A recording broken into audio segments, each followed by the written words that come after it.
বাসার ছোট্ট বাগানটা যদি অনেক পরিষ্কার থাকে আমাদের মনের মধ্যে অনেক শান্তি লাগে, তাই না?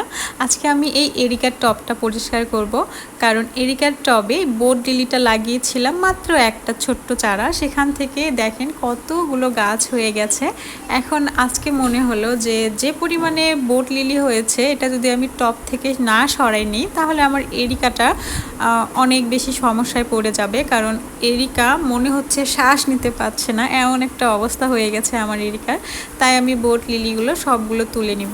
এই দেখেন, আমি বলছিলাম না যে আমার এরিকার প্রবলেম হবে, দেখতেই পেলেন অনেক পিঁপড়া হয়ে গেছে। গাছের যে শিকড়, সেই শিকড়ের নিচে অনেকগুলো পিঁপড়ে হয়ে গেছে, আর কালো পিঁপড়ে, যেগুলো মনে হয় যে গাছের শিকড় মিষ্টি মিষ্টি লাগছে। তো প্রথমে আমি সবগুলো বোট লিলি এখান থেকে তুলে ফেলবো। সব কিছু তোলার পর দেখেন বোট লিলির গোড়ায়ও অনেক পিঁপড়ে লেগেছে। আমার খারাপই লাগছিল যে গাছটার আমি এতদিন ধরে যত্ন নিইনি।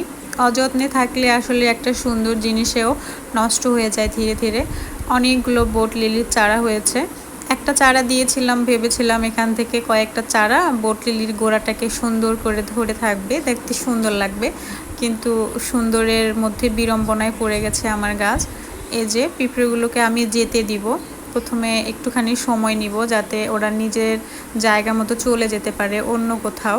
তো এই যে গোড়া পর্যন্ত হয়ে গেছে, আর অনেক সময় নেওয়ার পর আমি দেখছি যে আস্তে আস্তে করে অনেকগুলো পিঁপড়ে আসলে এখান থেকে চলে যাচ্ছিল।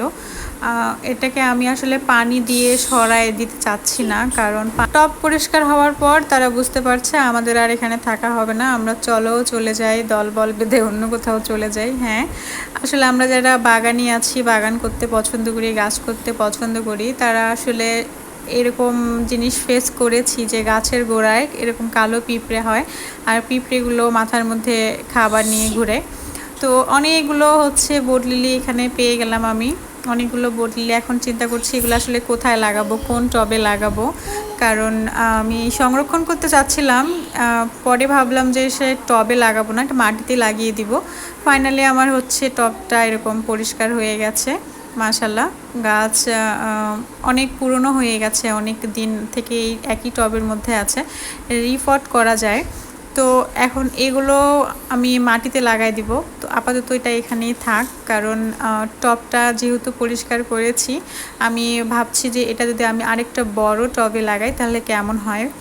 তো এই যে বোট লিলিটাকে পরে ভাবলাম আপাতত এখানে রাখি, কারণ অনেক সময় নিয়ে যদি আমি এটাকে ফেলায় রাখি তাহলে এটার গোড়া শুকিয়ে যাবে। যেহেতু বড় টব, রিপোর্ট করতে সময় লাগবে, তাই আমি ছোট ছোট সবগুলো টবে এই বোট লিলিগুলো সাজিয়ে রেখে দিলাম, কারণ ওই টবটাতে সময় দিতে গিয়ে যদি এই গাছের গোড়া শুকিয়ে যায় তাহলে আমার আসলেই অনেক খারাপ লাগবে। পরে আবার অন্য জায়গায় যে ছোট টবে লাগায় রাখছিলাম আমার বোট লিলি, এ দেখেন কতগুলো। আসলে আমার বাগানের সব থেকে অসংখ্য পরিমাণে যদি কোনো গাছ থেকে থাকে তাহলে এই বোট লিলি আর মানি প্লান্টের ভিডিও অন্য একটা ব্লগে দেখাবো।